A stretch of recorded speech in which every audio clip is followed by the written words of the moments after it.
د یو ناشنا نمبر مکمل ډیټا به تاسو څنګه چک کوئ؟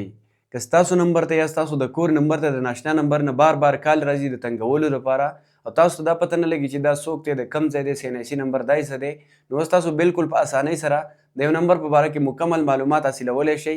ځکه دې لپاره ته یوه بهترینه طریقه درښایم چې په دغه کې کم ناشنا نمبر نه تاسو ته کال راځي یا د کم نمبر په باره کې تاسو معلومات حاصلول غواړئ چې دا څوک دی او د کم ځای دی او پته یې لګول غواړئ، نو په دې کې تاسو دغه پته لګولی شئ. خالي به دغه نمبر دلته ورکوئ، تاسو ته دا پوره معلومات درکوي چې دا څوک دی، د کم ځای دی او سیناسي نمبر دا څه دی. تاسو ته به دغه پوره هر څه درکوي.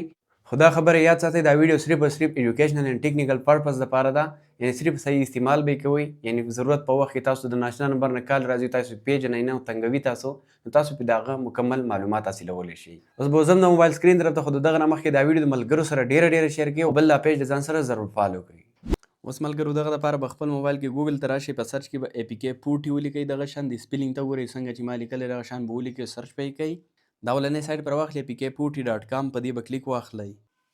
دلته به په سرچ کې تاسو سیم ډیټیل ولیکئ او دې ځای نه به یې سرچ کوئ. دا یو ارټیکل پر واخلئ، په دې به کلیک کوئ.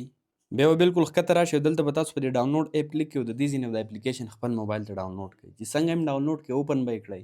چې څنګه هم تاسو اپلیکیشن اوپن کړئ دا پیج به کولاو شي. دلته به دا دوه اپشنونه وي، یو د CNIC باره کې معلومات، یو د سیم باره کې. که نه سیم معلومات تاسو حاصلول غواړئ نو دلته به تاسو په دې اولني اپشن کې به چیک ناو کلیک کوئ. بیا به دلته تاسو نمبر ورکړئ د کم باره کې چې تاسو معلومات حاصلول غواړئ چې دی څوک دی، د کم ځای دی، سیناسي نمبر دی څه دی، نو هغه نمبر به دلته ورکړئ او دلته به تاسو په دې اپشن کلیک کوئ، واچ ایډ اینډ ګیټ ډیټیل. په دې به کلیک کړئ نو تاسو ته به یو شارټ ایډ راشي، هغه ایډ به وګورئ، د هغې نه پس به تاسو ته د دغه نمبر مکمل ډیټا راشي.